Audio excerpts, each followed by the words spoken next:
Bonjour, bonjour.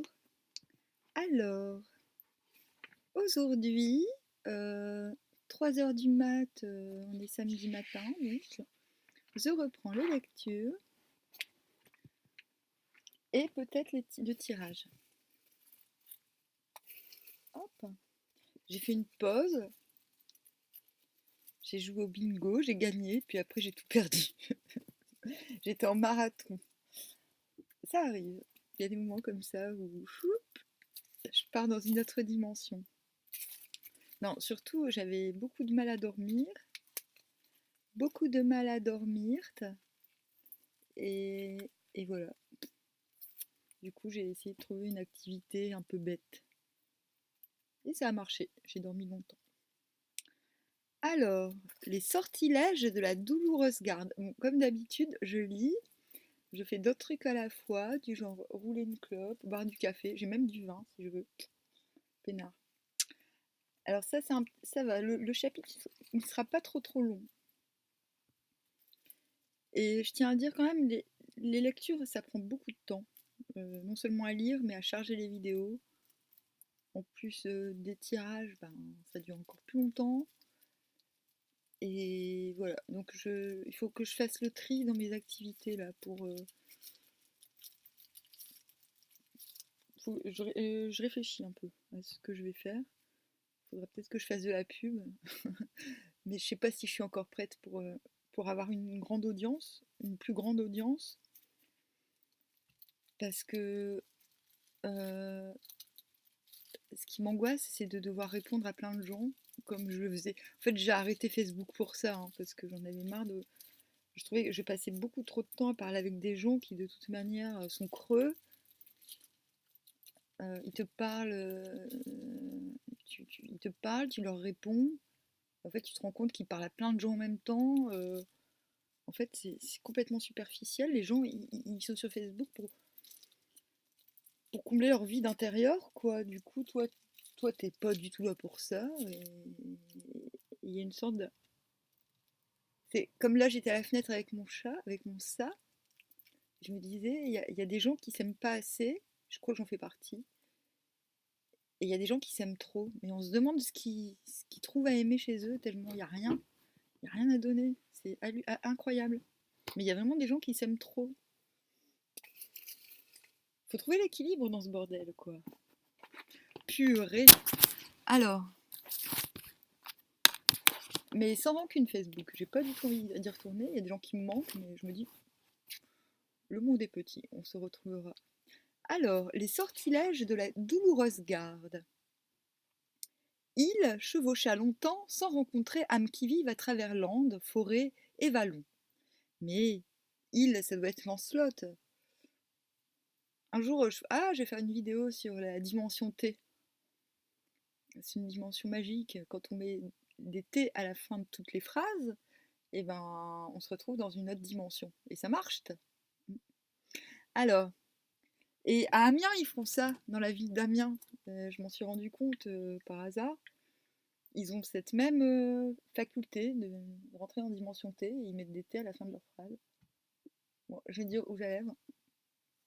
C'est pas pour être belle, c'est surtout parce que quand je bois du café et du vin, ça m'évite d'avoir la bouche bizarre après. Un peu de graisse, quoi. Il chevaucha longtemps sans rencontrer âme qui vive à travers landes, forêts et vallons. Désolée, ça fait longtemps que j'ai plus fait de lecture, j'ai le trac. Mais, vers le soir, le ciel s'obscurcit, le vent se leva, des tourbillons de poussière virevoltèrent autour de lui, des éclairs percèrent l'écran des nuages, si violents qu'on se serait cru au jour du jugement. Ben moi je l'attends, hein, le jugement. Enfin, la pluie se mit à tomber, tandis que la foudre fracassait les arbres autour de lui. Lancelot tenta de se mettre à l'abri, mais il n'y avait rien qui pût le protéger contre les éléments déchaînés. Il tourna son bouclier contre l'orage et s'abrita ainsi du mieux qu'il put, jusqu'au moment où le ciel s'apaisa. La nuit était maintenant tombée, et pour mieux se repérer, Lancelot gravit un tertre afin d'examiner l'horizon. J'ai pas dit Lancelot. Il aperçut un grand feu qui brûlait au loin, pardon, à au moins 1 heure et demie de distance. Il décida d'aller dans sa direction, mais ce ne fut pas sans mal. Il dut en effet traverser d'épais fourrés de ronces et d'épines avant de parvenir à une clairière, à l'entrée d'un grand village. Là flambait le bûcher qu'il avait aperçu du tertre. Il fut accueilli dans la maison d'un riche bourgeois qui possédait tout ce qu'il fallait pour héberger un chevalier errant. Lot appela sa fille et lui recommanda de prendre soin de ce blanc chevalier fatigué, encore tout ruisselant de la tempête qu'il avait essuyée. La jeune fille le mena dans une chambre où, avec l'aide de sa mère, elle le désarma, le lava soigneusement, l'essuya doucement avec une serviette blanche richement ouvragée. C'est pas la première fois qu'on en parle de cette serviette. Et le revêtit d'une robe de grand prix. Après quoi, la jeune fille le prit par la main et l'emmena dans la salle. Comment ils faisaient pour s'essuyer? Ils n'avaient pas de serviette éponge. Moi, j'envisage pas du tout de m'essuyer avec autre chose qu'une serviette éponge. D'ailleurs, j'avais un ami, Nathanaël, moi je l'appelais Nathalie, et bah, il se lavait très souvent, il était du signe des poissons. Non, mais j'adore trop ce gars. En plus, on a eu la même vie, mais bon, lui, ça va, c'est un mec. Mais on a tous les deux eu des problèmes avec nos enfants et on nous a fait chier pour la garde de nos enfants, quoi. Et lui, il prenait des bains, genre plusieurs fois par jour, hein. Moi aussi, j'ai un peu cette tendance, quand j'ai pas la flemme, mais quand je peux, j'hésite pas à en prendre plusieurs fois par jour. Et, euh, et il s'essuyait pas. Et il passait sa journée à sécher. Et en fait, ces deux activités à ce garçon, c'était prendre des bains et sécher. Et il séchait pas non plus ses cheveux. Donc il était là et tout. Et des fois, il mettait sa chemise et sa chemise était toute mouillée. Enfin, c'était un amour de poète, hein. J'adorais ce garçon. Je crois on a été fiancés, il me semble. Ouais, c'est bon, on a compris que t'étais là. C'est bon, j'ai le droit de faire ma lecture? T'es obligé d'intervenir? T'es pas censé faire dormir? Oh purée, j'en ai marre. Bah voilà, exemple de gens qui s'aiment trop, quoi. Alors,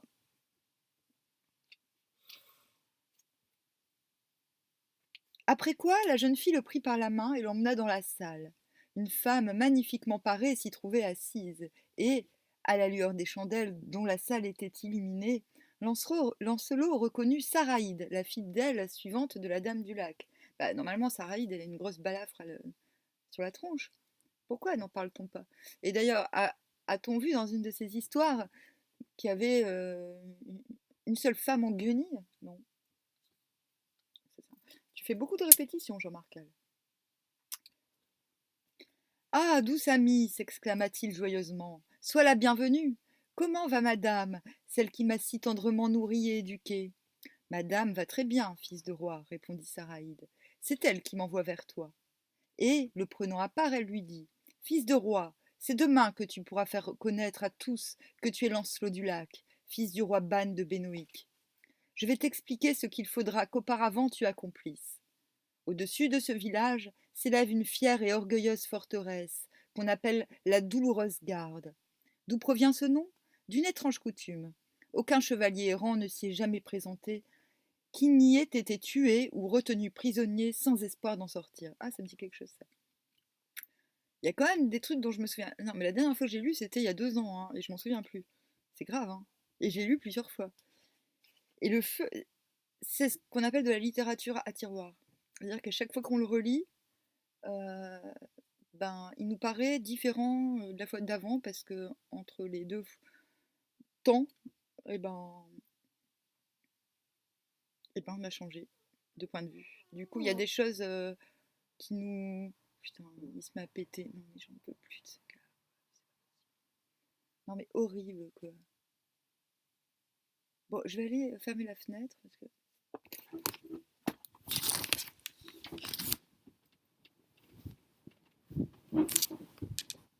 C'est bon, ça te va?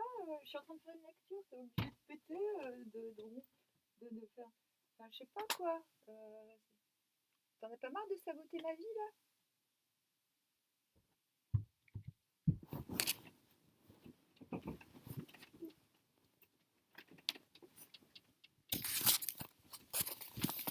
Il y a des gens comme ça. Il y a des gens comme ça. Qui... Toujours qui soient sur le devant de la scène, mais ils ont rien à dire. Alors... Ah non, je suis pas énervée, tout va bien. Alors, qu'est-ce que je disais? Oui, c'est ça, je parlais de la littérature à tiroir.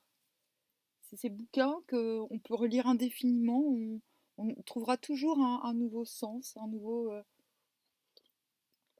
y trouvera toujours une nouvelle couleur différente. Bon, j'ai essayé d'en parler à certains poètes que je voulais éditer, mais ils n'étaient pas d'accord avec moi. Donc j'ai dit, bon, écoute, si t'as même pas conscience que tu fais de la littérature à tiroir, dommage pour toi. Non, tout ce qui les importait, c'était de devenir célèbre, tu vois. Ok. Alors,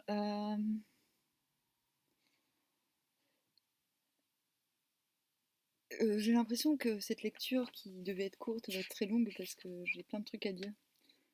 Alors, d'où provient ce nom? D'une étrange coutume. Aucun chevalier errant ne s'y est jamais présenté, qu'il n'y ait été tué ou retenu prisonnier, sans espoir d'en sortir, j'avais déjà dit. Et le feu que tu as vu ce soir à l'entrée du village doit être allumé toutes les nuits pour attirer les chevaliers qui passent aux alentours. Qui passent aux alentours. Les gens du pays, en effet, espèrent tous que viendra enfin celui qui les délivrera du sortilège qui pèse sur la contrée. Sache que, sache que la forteresse a 2 murailles, chacune percée d'une porte que défendent 10 guerriers. Ouais, ça va, t'as vu pire, hein. Pour réussir, il te faudra les vaincre tous ensemble, et non un par un, car dès que l'un d'eux est en mauvaise posture, il appelle les autres à la rescousse. L'épreuve risque d'être longue et pénible. Beau trouver. Mais je sais que tu réussiras. D'ailleurs, pour te protéger, j'ai apporté 3 boucliers. Je croyais que qu'il allait dire j'ai apporté 3 bouteilles de vin, mais non. 3 boucliers. Se disant, elle les lui montra, posés contre la muraille, tous 3 peints de couleur argentée, l'un avec une bande vermeille, le deuxième avec 2 bandes, le troisième en possédant 3. Aussi, du coup, comme je réfléchissais à mes activités, en ce moment je fais pas trop de langue et ça me manque. Du coup, je vais faire des cours de langue en live. Mais pas genre je vous apprends une langue, j'apprends en même temps. Voilà, en gros. Bah, des fois, il y a des trucs que j'apprends que je connais déjà, mais je les réapprends, on va dire. Hop. Mais du coup, c'est plus intéressant. Déjà pour moi, c'est comme quand je lis, le fait de de lire oralement, je retiens mieux, c'est plus dynamique, ça me fait faire du sport, c'est cool. Et le fait que moi je sois pas dans le j'envoie du savoir, machin, mais que je sois aussi dans l'apprentissage, ça peut peut-être être plus marrant et plus fastoche, me dis-je. Peut-être que je me gourre. Alors, et donc comme langue, j'ai pas encore commandé de trucs en sumérien, j'attends un peu. Mais peut-être on peut faire le russe et le grec ancien. Voilà, le grec ancien, je connais déjà, mais j'en refais souvent, régulièrement. Le russe, j'ai commencé, mais je suis tombée sur une méthode de russe pas mal, qui me plaît. Mais non, tu peux pas l'ouvrir la fenêtre. Tu attends. Et Saraïde reprit. Ah oui, aussi, j'ai commandé un truc de polonais. Je voudrais faire du russe, du polonais, du flamand, et en langues anciennes, grec, sumérien, euh, je sais pas trop. On verra. Et Saraïde reprit.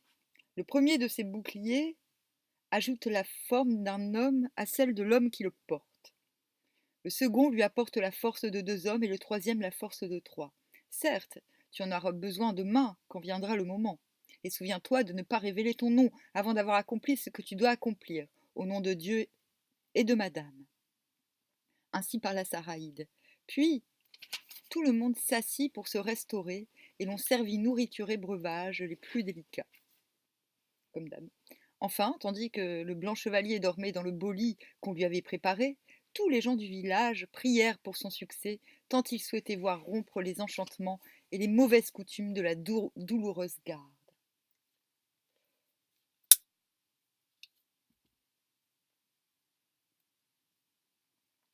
Le lendemain, comme le soleil se levait, Lancelot se fit à mer et, armé, c'est parce que je bois du café, et, monté sur un grand et fort destrier, il gravit la colline vers la porte de la forteresse. Un cor sonna, et un homme parut sur le haut de la muraille. Que veux-tu, étranger, qui trouble notre tranquillité? Je veux qu'on ouvre la porte, répondit Lancelot.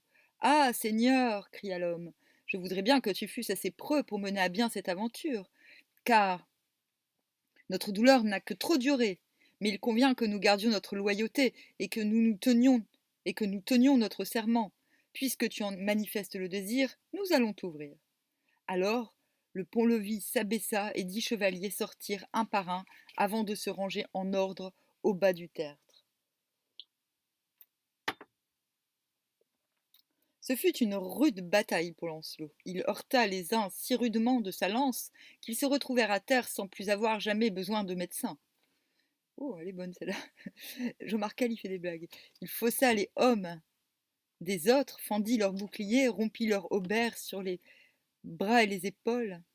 Cependant, certains l'atteignirent et le blessèrent, car dès que l'un avait le dessous, un autre se précipitait à la rescousse. Pourtant, grâce à 2 des 3 boucliers argentés à bandes vermeilles qui lui refirent 2 fois des forces nouvelles, il se battit si rudement qu'enfin ses adversaires ne furent plus que 3. C'est que voyant, l'un des 3 s'écria qu'il n'était pas assez... Ce que voyant, l'un des 3 s'écria qu'il n'était pas assez stupide pour perdre la vie comme ses compagnons et qu'il préférait s'avouer vaincu. Aussi tendit-il son épée à Lancelot, qui continua de combattre les 2 derniers sans avoir recours au 3e bouclier. Mais les 2 survivants demandèrent grâce et Lancelot les laissa aller. Ah non. Alors la porte du château s'ouvrit à grand fracas. On en était à peu près à l'heure de none, la 9e heure, c'est-à-dire 3 heures de l'après-midi.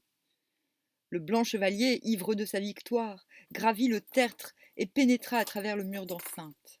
Mais quand il eut franchi le seuil, il aperçut la seconde muraille, avec une seconde porte devant laquelle se tenaient 10 autres chevaliers bien armés et d'allure redoutable. Il sentit alors que Saraïde, aidée de plusieurs hommes, lui délaçait son homme tout bosselé et fendu, et qu'elle lui en ajustait un autre. Puis elle lui passa au cou la courroie du bouclier à 3 bandes. Ah, s'écria-t-il, Saraïde, mon ami, tu me feras perdre mon honneur. Le second bouclier était déjà de trop. Tu veux vraiment que je sois vainqueur sans faire preuve de ma valeur? On le hissa sur un destrier frais. En même temps, un valet lui glissa dans la main une lance grosse, courte et solide, dont le fer tranchait comme un rasoir. Je veux à présent te voir jouter avec la lance, dit encore Saraïde, car je sais assez comment tu t'y prends à l'épée. Mais regarde donc au-dessus de la seconde porte. Il y avait là une statue de cuivre en forme de chevalier tout armé et monté, et qui tenait en main une hache. Et cette figure était enchantée de telle sorte qu'elle devait choir sitôt que le futur conquérant de la forteresse jetterait un regard sur elle. Ouais, je me disais bien, ça sent la Grèce antique, ça. Le blanc chevalier leva donc les yeux. Au même instant, la statue tomba dans un grand bruit et rompit le cou à l'un de ceux qui se trouvaient en dessous. Sans s'étonner, Lancelot baissa sa lance, piqua des 2 et fondit comme une tempête soudaine sur les autres. Il en tua 2 coup. 2 coups sur coup. Pris de peur à la vue de cette prouesse qui leur paraissait digne d'un diable plus que d'un homme, les autres se laissèrent glisser à bas de leur monture et s'efforcèrent de gagner le guichet. Mais avant qu'ils y fussent parvenus, leur adversaire, qui s'était jeté sur eux, les pieds nus, en força 3 à se rendre et à demander grâce. Les 5 derniers eurent la chance de passer le guichet, et ils s'enfuirent de toute la vitesse de leurs jambes. Alors la seconde porte s'ouvrit devant Lancelot. J'ai l'impression d'être dans un livre dont vous êtes le héros, c'est classe. D'ailleurs, oh, ça pourrait être marrant de faire un livre dont vous êtes le héros. Faut que je retrouve mon préféré. Mon préféré, c'est le vampire du château noir. Livre dont vous êtes le héros et tout. Hop là. Mais je me dis quand même, pour rester dans le move là, je vais faire l'anthologie des troubadours. C'est pas mal ça aussi.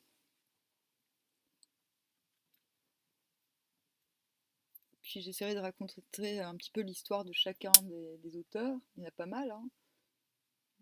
Ah, oui, c'est classe, hein, l'anthologie de Troubadour.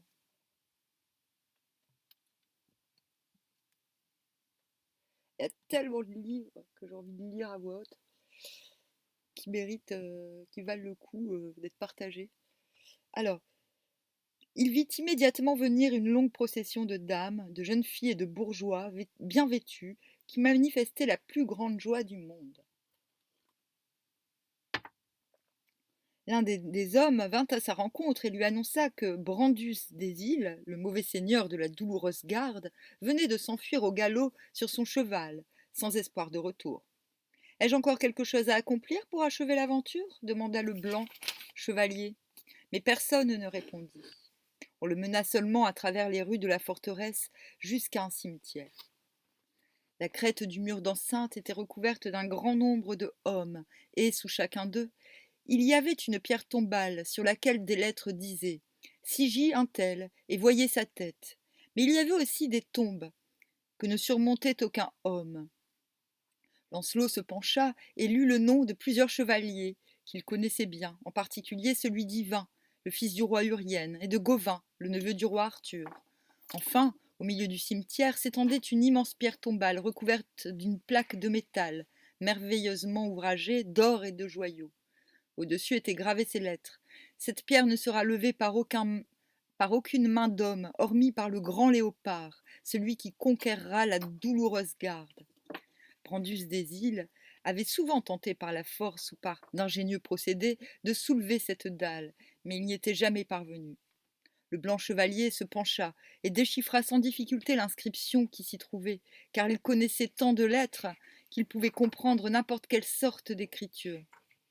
Puis, comme tous les autres le regardaient en silence, il appuya ses deux mains sur un des côtés de la tombe et la souleva avec une étonnante facilité, à un pied plus haut que sa tête. Alors il aperçut d'autres lettres qui disaient « Sigis Lancelot du Lac, fils du roi Ban de Bénoïc », et tous ceux qui étaient là purent lire l'inscription. Ainsi apprirent-ils le nom du blanc chevalier qui avait réussi à conquérir la forteresse de la douloureuse garde. Lancelot laissa retomber la dalle. Il savait maintenant qu'il reposerait en ce lieu quand son destin le mènerait à la mort. À côté de lui, Saraïde songeait que ce temps-là n'était pas encore venu et que Lancelot avait encore bien d'autres prouesses à accomplir. Mais elle ne dit rien. En sortant du cimetière, Lancelot du Lac fut conduit à un palais, très petit mais richement orné, qui avait été la résidence de Brandus des îles. Là, on le désarma et on soigna ses blessures. Cependant, les gens de la forteresse soupiraient en pensant que Lancelot ne consentirait peut-être pas à demeurer 40 jours encore parmi eux, et que les sortilèges qui, nuit et jour, les tourmentaient, ne seraient peut-être pas levés, car ils étaient tous la proie de terreurs mystérieuses, et nul d'entre eux ne pourrait vivre en paix tant que le sortilège ne serait pas aboli. Mais cela, ils ne pouvaient le dire. Parmi les habitants de la douloureuse garde, il y avait un valet qui était le frère d'un des compagnons du roi Arthur, nommé Inglin Dévot. Ça devait être un Gaulois, lui. Il avait assisté à la conquête de la forteresse et s'en réjouissait fort. Et, pensant que le roi Arthur serait très heureux d'en apprendre au plus tôt la nouvelle, il partit avant la fin du jour sur un bon cheval de chasse et se dirigea tout droit vers Camelot. 2 jours plus tard, il se présenta au palais et demanda à voir le roi, disant qu'il apportait une étonnante nouvelle. Le roi le reçut à la porte de sa propre chambre. « Roi Arthur, s'écria le valet, que Dieu te sauve et tous ceux de ton royaume. Je viens t'annoncer un prodige tel que tu n'en as jamais entendu de semblable. » « Qu'est-ce donc, beau valet ?» demanda le roi. « La douloureuse garde est conquise et Brandus des îles s'est enfui pour ne jamais plus revenir. J'ai vu un chevalier passer les 2 portes par la force de ses armes et de son courage. Valet, ne me dis point de mensonges. Je sais que tout cela est impossible, répliqua Arthur. Et pourtant, reprit le valet, c'est la pure vérité. Tu peux me faire pendre si je mens. Là-dessus, Inglin Dévot entra dans la chambre et fut bien étonné de voir son frère à genoux au pied du roi. Il en demanda la raison et on lui transmit le surprenant message. « Seigneur roi, dit-il, mon frère est incapable de mentir, il faut le croire. Dis-moi, quelles étaient les armes du chevalier que tu as vu franchir des 2 portes de la douloureuse garde? Elles étaient blanches, exactement comme son cheval, et c'est pourquoi on l'appelle le blanc chevalier. Il est capable de tuer à lui seul plus d'hommes qu'on en pourrait enterrer sous 2 arpents.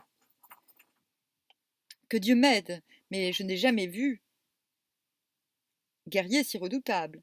Arthur se mit à songer, puis il dit: Ce doit être ce jeune homme que m'a présenté la dame du lac et que j'ai adoubé le matin de la Saint-Jean. À vrai dire, je ne le regrette pas, et j'avais raison de vouloir le retenir à mon service, car il me semble qu'il a ce qu'il faut pour devenir le meilleur chevalier du monde. Alors qu'il parlait ainsi, la reine Guenièvre se mit à mouiller sa culotte. Non, c'est pas. Et eut bien du mal à cacher son émoi. Elle détourna la tête, ne voulant pas montrer son trouble. Le roi lui dit cependant: Guenièvre, il nous faut faire honneur à ce chevalier. Va donc coucher avec lui. Non. Prends avec toi les suivantes que tu préfères, car je vais partir demain matin pour la douloureuse garde et je tiens à ce que tu m'y accompagnes. Non mais oh quoi! Le roi Arthur et sa compagnie arrivèrent 4 jours plus tard devant la forteresse. Qui êtes-vous? Demanda le guetteur quand il les vit se rassembler auprès du pont-levis. Je suis le roi Arthur, laisse-nous entrer. Et qui est cette dame qui t'accompagne?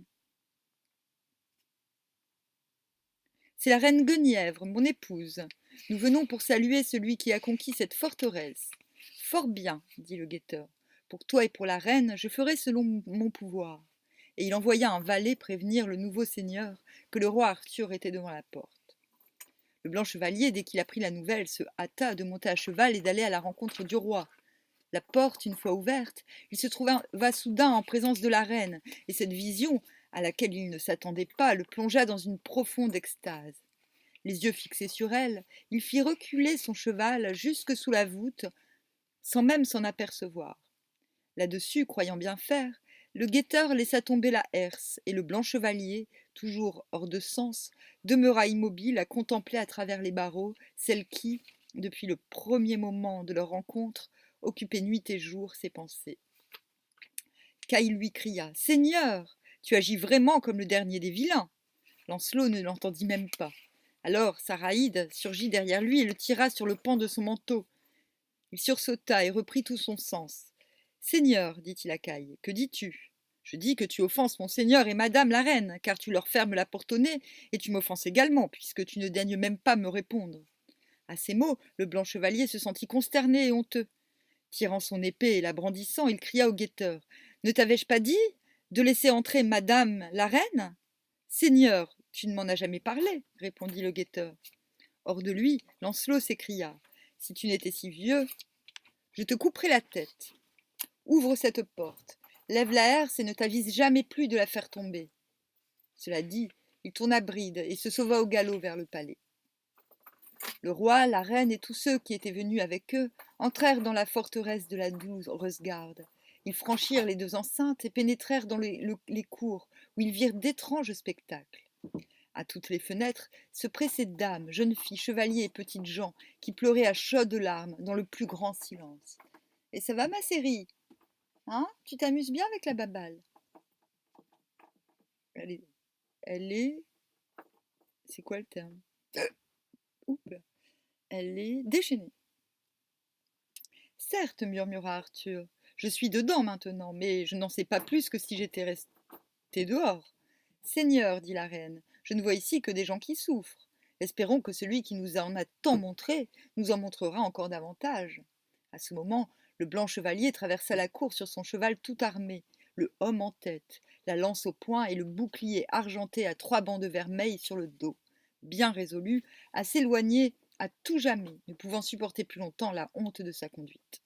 Et le voyant partir, tous ceux qui pleuraient silencieusement aux fenêtres se mirent soudain à crier de toute leur force: Roi Arthur, par pitié, retiens-le, ou fais-le prendre par tes gens. Arthur, qui comprenait de moins en moins ce qui se passait, demanda: Que voulez-vous? Pourquoi devrais-je le retenir ou le faire prendre par mes gens? Quelqu'un répondit: C'est par lui seul que peuvent être levés les sortilèges de cette forteresse. S'il s'en va, nous sommes perdus. Le roi alors se précipita vers la porte, mais il était trop tard. Le blanc chevalier était déjà loin, et on le voyait galoper en direction d'une forêt très sombre, où il disparut bientôt. Et comme le roi, de plus en plus perplexe, se perdait en conjectures, Saraïde s'approcha de la reine et lui murmura à l'oreille. Reine Guenièvre, ce chevalier qui se conduit si étrangement se nomme Lancelot du Lac. Il est le fils du roi Ban de Bénoïc. Souviens-t'en, Guenièvre, souviens-t'en. Bah, du coup, ils doivent être cousins, hein, ou un truc dans le genre. Cependant, Caï, voyant s'enfuir ainsi le blanc chevalier, s'était fait armer en toute hâte et, monté sur son destrier, s'était élancé à sa poursuite. Tout le jour, il chevaucha sans pouvoir le rejoindre, et la nuit le surprit au milieu de la forêt. La pluie s'était mise à tomber, épaisse et drue, et il fut tout heureux, après avoir longtemps erré, d'arriver près d'une maison forte, bien close de fossés profonds et plein d'eau, cernée de gros chênes très denses. Pensant bien y trouver refuge et pouvoir sécher auprès d'un bon feu ses vêtements et ses armes ruisselants, il s'élança donc à travers les ronces jusqu'au bord du fossé et appela si fort par 3 fois qu'une jeune fille apparut en haut d'un mur et lui demanda ce qu'il voulait. « Eh, tu veux quoi ?»« Douce amie, dit-il, je suis un chevalier errant, trempé à un point que tu ne peux imaginer. Je voudrais bien voir le gîte ici, et plus encore pour mon pauvre cheval, car il a galopé tout le jour par un temps exécrable. Seigneur, reprit la jeune fille, tous les chevaliers errants qui veulent être hébergés dans cette maison doivent obéir à la coutume. Il faut d'abord qu'ils combattent et soient vainqueurs. S'ils sont blessés ou défaits par le champion qui est ici, ils doivent alors se rendre dans notre prison. En revanche, s'ils sont vainqueurs, sais-tu ce qu'ils gagnent? Non seulement d'être hébergés ici, mais aussi d'obtenir les faveurs de ma maîtresse et d'en jouir selon leur bon vouloir jusqu'au matin. Voilà une bien étrange coutume, dit Caï. Je n'y peux rien, reprit la jeune fille. Acceptes-tu de combattre? Et que faire d'autre? S'écria Caï de fort méchante humeur, maudissant le blanc chevalier qui l'avait entraîné dans des aventures qui risquaient de tourner fort mal. Aussitôt la porte fut ouverte et des valets vinrent l'aider à descendre de cheval. Puis la jeune fille qui lui avait parlé du haut des remparts le prit par la main et le conduisit dans une vaste salle où brillaient tant de torches et de chandelles qu'il semblait vraiment que toutes les étoiles errantes du ciel y avaient rassemblé leur clarté. À peine était-il entré qu'un grand et vigoureux chevalier bondit sur lui, l'épée à la main. Mais le sénéchal se méfiait. Il repoussa fermement les assauts de son adversaire et le serra si fort dans un angle de la salle qu'il le força à demander grâce. Alors la jeune fille vint de nouveau le prendre par la main, et tandis que les valets emportaient le blessé, elle lui enleva ses armes et l'habilla d'un riche manteau. Puis elle le mena dans une autre salle où un bon feu flambait dans la cheminée et où des tables étaient dressées. Caï s'en alla d'abord devant le foyer, où il se reconforta et se sécha. Puis il prit place pour le souper. À son côté fut placée une jeune femme qui semblait très belle, mais qui était si enveloppée dans un voile qu'on ne pouvait guère distinguer plus que la peau de ses paupières. D'ailleurs, peu lui importait, car il était recru de fatigue et ne ressentait que le besoin de manger et de boire avant d'aller dormir. À la fin du souper, la jeune fille qui l'avait accueilli se mit à chanter des chants très langoureux et doux. Caï les écoutait à peine, et éprouvait de plus en plus l'envie d'aller s'allonger sur le lit et de sombrer dans un profond sommeil.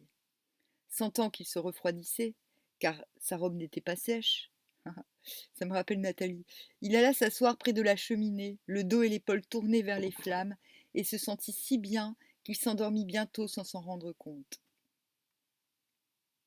Non mais je repense à Nathalie. Il était trop marrant. Alors, il avait les cheveux au carré roux. Il venait de Laon, de Château-Thierry, je sais plus, un peu des deux. Et, il parlait de façon très précieuse, mais en même temps, comme si il parlait tout le temps en riant. Enfin, il y avait du rire, il rigolait pas, mais il avait le verbe rieur. Et par exemple, une fois on est dans le canapé, et il fait attention, Milou! Je fais, mais tu parles à qui? Il y a Milou. Et bien, en fait, il parlait à la télé. Et il était grand, il était baraque et tout. Et c'était un amour, ce garçon, quoi. Et, une fois, j'appelle au téléphone, il fait: «Puis tu permets 2 minutes?» Puis Hervé, il fait: «Fallait que je» «Oh!» Il fait: «Ah, il y a des gens qui m'embêtent dans la rue, je leur ai vomi dessus. Bon, reprenons». Hop et en fait, c'est un vrai poète. C'est vrai, les poètes ont tendance à devenir méchants, mais il y a des poètes gentils quand même. Lui, pour le coup, pour le coup, il aura paradis, hein.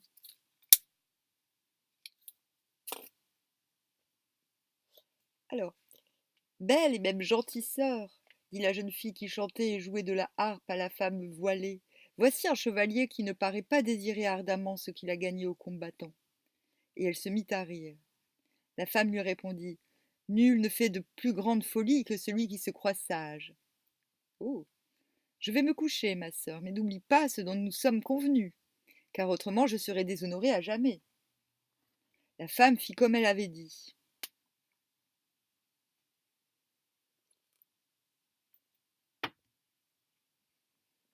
Elle se leva et se rendit dans sa chambre.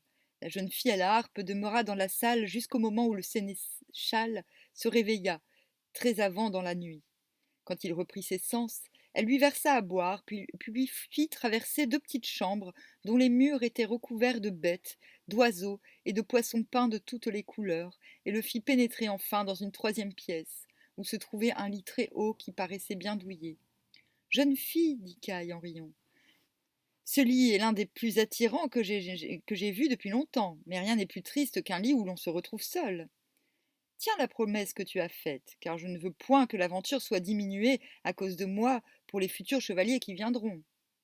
Certes, dit la jeune fille, je tiendrai ma promesse. Sache cependant que tu es le premier qui ait ainsi conquis le gîte et ma maîtresse. L'aventure est désormais achevée. Ceux qui passeront désormais pourront être hébergés sans condition, mais la dame de Séan ne sera plus tenue à rien pour eux. C'est bien, dit Caille. J'ai l'impression d'avoir fait un gain plus riche encore que je ne le pensais. La jeune fille le fit alors passer dans une quatrième chambre, qui était encore mieux ornée que les précédentes. Là, il vit dans un grand lit la plus belle et la plus avenante des femmes, qui paraissait dormir. Seigneur, que penses-tu de ma maîtresse? Caï se garda bien de répondre, mais songea qu'après tout, il avait bien mérité ce qu'on lui proposait. La jeune fille l'aida à se dévêtir, et il se coucha tout nu dans le lit, comme c'était la coutume. La jeune fille à la harpe sortit. Alors Caï prit la femme dans ses bras et la serra contre lui. Mais elle faisait semblant de dormir profondément, ce qui le lassa vite, d'autant plus qu'il se sentait harassé et désireux de bien dormir. Cependant, un peu avant que l'aube ne se levât, il se réveilla. Sentant la chaleur de sa présence auprès de lui, il se rapprocha de la femme, et elle se laissa faire. Mais quand il voulut lui écarter les jambes pour prendre son plaisir, la femme tira discrètement un cordon qui mettait en mouvement une sonnette au dehors.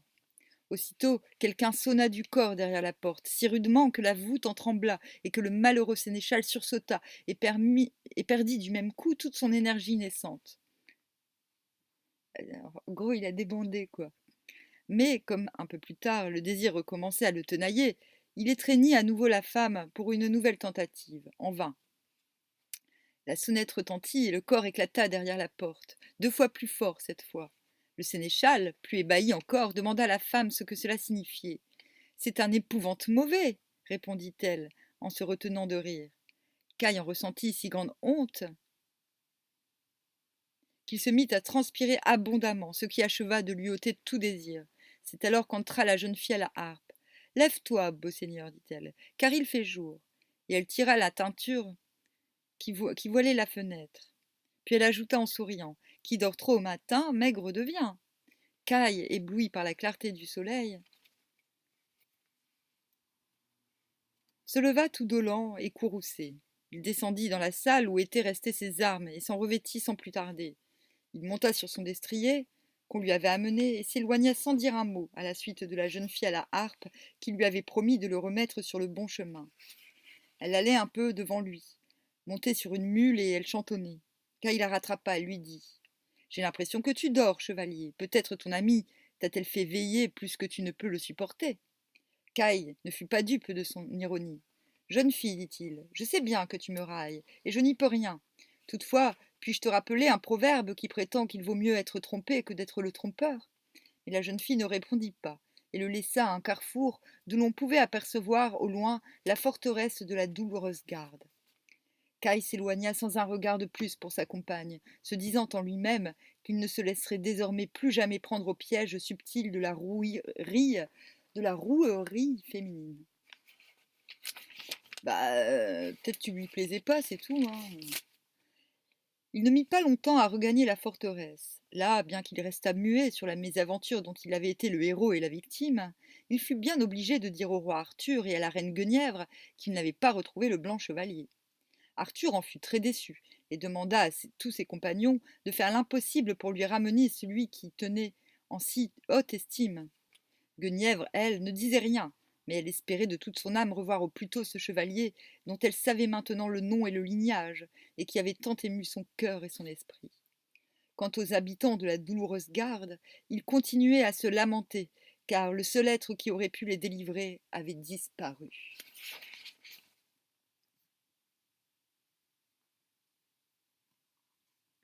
Carrément. Pendant ce temps, Lancelot, qui avait pris beaucoup trop d'avance pour pouvoir être rejoint par Kai, avait passé la nuit chez un ermite. Le lendemain, à la pointe du jour, il était reparti au hasard. Mais une profonde mélancolie le tourmentait, dévoré qu'il était par l'amour pour Guenièvre et désespéré d'avoir offensé la dame qu'il jugeait la plus belle et la plus digne de toutes celles qu'il avait connues. Il ira donc ainsi jusqu'à l'heure de none, lorsqu'il rencontra un valet qui galopait à vive allure sur un grand cheval de chasse qui paraissait exténué. « Valet, lui cria-t-il, d'où viens-tu si vite ? » « De la douloureuse garde, répondit le valet. Madame la reine y est emprisonnée. Les gens de la forteresse jurent que, quoi que fasse le roi Arthur, ils ne la libéreront pas avant que le blanc chevalier qui conquit le château par sa bravoure ait défait les sortilèges qui pèsent sur eux et qu'il est le seul à pouvoir lever. Aussi la reine a-t-elle envoyé des messagers par tous les chemins pour le retrouver. Ami, lui dit Lancelot, sois sans crainte et retourne d'où tu viens. Tu diras à la reine que le chevalier qui conquit le château sera ce soir auprès d'elle. Oh oh oh.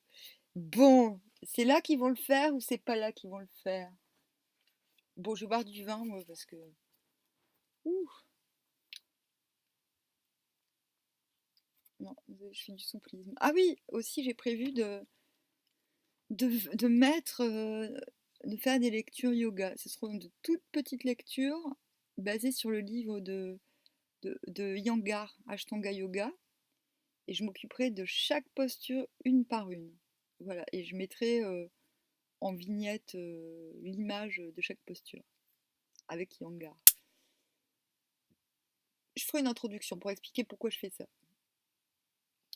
Parce que même si j'aime pas les cours de yoga parce que c'est n'importe quoi, le yoga en lui-même est bon à connaître, à savoir et à pratiquer, mais à son rythme propre. Chaque posture est intéressante, mais il me semble que faire du yoga en série, c'est n'importe quoi en Occident. Et d'ailleurs, voilà, j'insisterai sur les postures qui sont intéressantes à faire quand on est un occidental aliéné. Je veux dire un putain d'occidental aliéné, mais je l'ai dit. Alors, le valet repartit aussi vite qu'il était venu. Quant à Lancelot, il pressa lui-même son allure, si bien qu'il atteignit la douloureuse garde au moment où la nuit tombait. À peine eut-il franchi la porte que celle-ci se referma derrière lui. La cour était toute illuminée de chandelles ardentes et de torches. Au plus beau jour d'été, en plein midi, il n'aurait pas fait plus clair. Lancelot reconnut le valet qu'il avait rencontré dans l'après-midi. « Où est madame la reine ?» demanda-t-il. « Suis-moi, Seigneur, je te conduis auprès d'elle. » Ils se trouvèrent bientôt au pied de la roche sur laquelle se dressait le corps principal du logis. Le valet ouvrit une lourde grille et le fit entrer. « Seigneur, prends cette torche pour nous éclairer. » Mais pendant que Lancelot essayait de voir ce qu'il y avait dans le réduit, l'autre tira traîtreusement la porte et l'enferma. Quand il se vit ainsi pris au piège, Lancelot en fut fort marri, car il savait bien qu'il ne sortirait pas de cette prison à sa guise. Néanmoins, il résolut de passer son temps à dormir pour se remettre des fatigues de sa chevauchée. Au matin, quand il se réveilla, il aperçut une femme assez âgée, d'une allure très noble, qui se tenait de l'autre côté de la grille. « Que signifie cela ?» lui demanda Lancelot. « Et pourquoi m'a-t-on enfermé ici ?» La femme répondit. « Seigneur chevalier, nous y sommes obligés. Tu resteras dans cette prison pendant 40 jours, car il a été dit que les sortilèges qui pèsent sur la douloureuse garde ne cesseront que si celui qui s'est emparé de la forteresse y demeure 40 jours pleins, à moins qu'il n'aille chercher lui-même la clé des enchantements, ce qui représente un grand péril.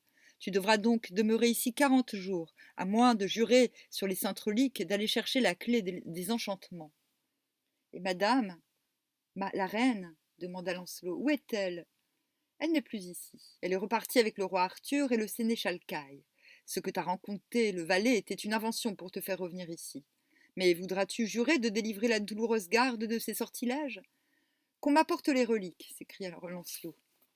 La femme sortit et revint peu après, en compagnie de 3 hommes et d'un prêtre qui portaient les saintes reliques. On les lui tendit à travers la grille et il fit son serment. Après, on lui ouvrit la porte et il sortit. « Je n'allais pas rester ici 40 jours, dit-il, j'ai tant d'autres choses à accomplir. » On lui servit alors un repas succulent qu'il mangea de bon appétit, car il était à jeun depuis la veille au matin. Quand il se fut rassasié, il demanda « Maintenant, que dois-je faire pour trouver la clé des sortilèges ? » « As-tu assez de force et de courage pour tenter l'épreuve ? » lui demanda la femme. « Tu risques d'y perdre non seulement ton corps, mais ton âme. »« Pardieu, s'écria Lancelot, je me sens assez fort pour lutter contre tous les diables de l'enfer. » Moi aussi. Alors, sur le champ, on lui donna ses armes blanches et on le mena dans le cimetière, à l'entrée d'un souterrain. « C'est là, lui dit-on, mais tu dois y aller seul. » Lancelot se signa, puis l'épée nue à la main et le bouclier argenté aux 3 bandes vermeilles devant la poitrine, il entra hardiment. Oh, c'est intéressant, ça, c'est vrai. Le souterrain était long et profond. Lancelot s'avança et vit une grande lueur poindre au fond. Et, comme il avançait, il entendit une grande et horrible rumeur. Il serra son épée et continua d'avancer. Il lui parut alors que la terre tremblait, que la voûte menaçait de s'effondrer sur sa tête et que tout se mettait à tournoyer autour de lui. Il s'appuya contre le mur et poursuivit tant bien que mal son chemin vers la lueur. Il parvint ainsi à une porte. Sur le seuil, il aperçut 2 hommes d'armes en cuivre, chacun tenant une épée qu'on aurait eu peine à soulever et dont ils faisaient des moulinets si serrés qu'une mouche n'aurait pas pu passer sans être atteinte. Lancelot mit son bouclier sur sa tête et s'élança entre eux. Ah, c'est bizarre. Bouclier en cuivre, c'est très grec ancien aussi. Oh, c'est un passage. C'est le chapitre de la Grèce antique, moi je dis. Il reçut alors un coup si violent que son bouclier fut rompu et que son hauberk fut tranché à l'épaule. Le sang se mit à couler sur son bras et sur sa main, mais il ramassa son épée qui était tombée et se redressa. Il se couvrit de nouveau avec ce qui restait de son bouclier et, sans jeter un regard en arrière, il franchit la porte. Devant lui se trouvait un puits d'où sortait une sombre fumée d'une affreuse puanteur. Une rumeur terrifiante se fit entendre, et un homme noir, aux yeux brillants comme des charbons ardents, la bouche vomissant des torrents de flammes bleues, surgit de l'ombre. Il tenait une hache qu'il brandit à 2 mains, menaçant Lancelot qui s'approchait. Hésitant, celui-ci s'arrêta. Que devait-il faire ? D'un côté, il y avait le puits, de l'autre, l'homme noir. Il fallait vaincre l'homme noir et se garder d'être précipité dans le puits. Élémentaire.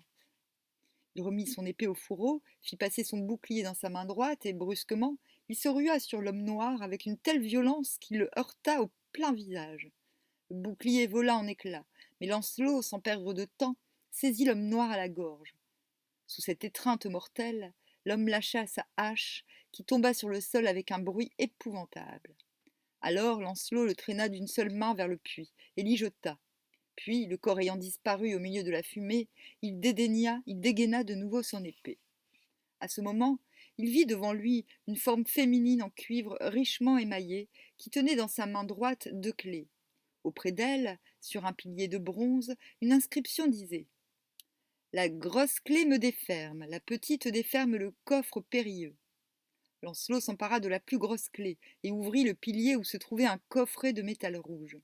Mais ce coffret comprenait une 30aine de tuyaux, également en métal rouge, d'où sortaient des voix affreuses. Lancelot comprit alors que c'étaient ces voix qui provoquaient le malheur des habitants de la forteresse. Après s'être signé au nom du Père, du Fils et du Saint-Esprit, il mit la petite clé dans la serrure du coffret et souleva le couvercle. Un tourbillon s'en échappa aussitôt avec un bruit si épouvantable qu'il tomba sur le sol, évanoui. Quand il reprit ses esprits, il s'aperçut qu'il n'y avait plus rien dans le souterrain.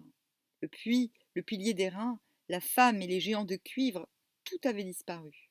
Il reprit donc son chemin en sens inverse et, parvenu au grand jour, eut encore une autre surprise. À l'emplacement du cimetière, il y avait maintenant un magnifique verger rempli d'arbres de toute espèce et de massifs de fleurs. Seul, au milieu, se trouvait encore la tombe dont il avait soulevé la dalle et qui était la sienne. De toutes parts, les habitants s'en venaient à sa rencontre, animés d'une joie sans pareille et le bénissant d'avoir réussi l'épreuve. On l'entraîna dans une grande salle, on le désarma et on pansa ses blessures, puis on lui servit en abondance à boire et à manger. Quand Lancelot se fut ainsi réconforté, il dit « Puisque les sortilèges ont cessé, il n'y a plus de raison pour que ce lieu soit encore nommé la douloureuse garde. Je veux désormais que cette forteresse prenne le nom de Joyeuse Garde. » Et il en fut ainsi. Tous les habitants applaudirent sans réserve à cette volonté, et les réjouissances se prolongèrent très tard dans la nuit. Ça aurait pu durer 10 jours, hein. Cependant, le matin, au jour naissant, Lancelot se leva discrètement et quitta la chambre où il avait été hébergé. Abandonnant ses armes et ne gardant que son épée, il emprunta un haubert et un aume qui se trouvaient dans la grande salle et un vieux bouclier terni.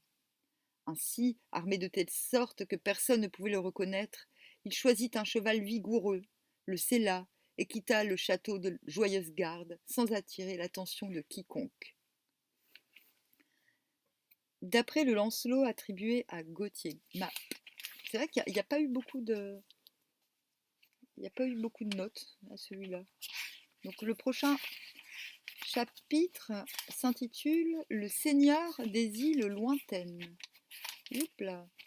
Et c'est un long ou un court chapitre Tchoup, tchoup.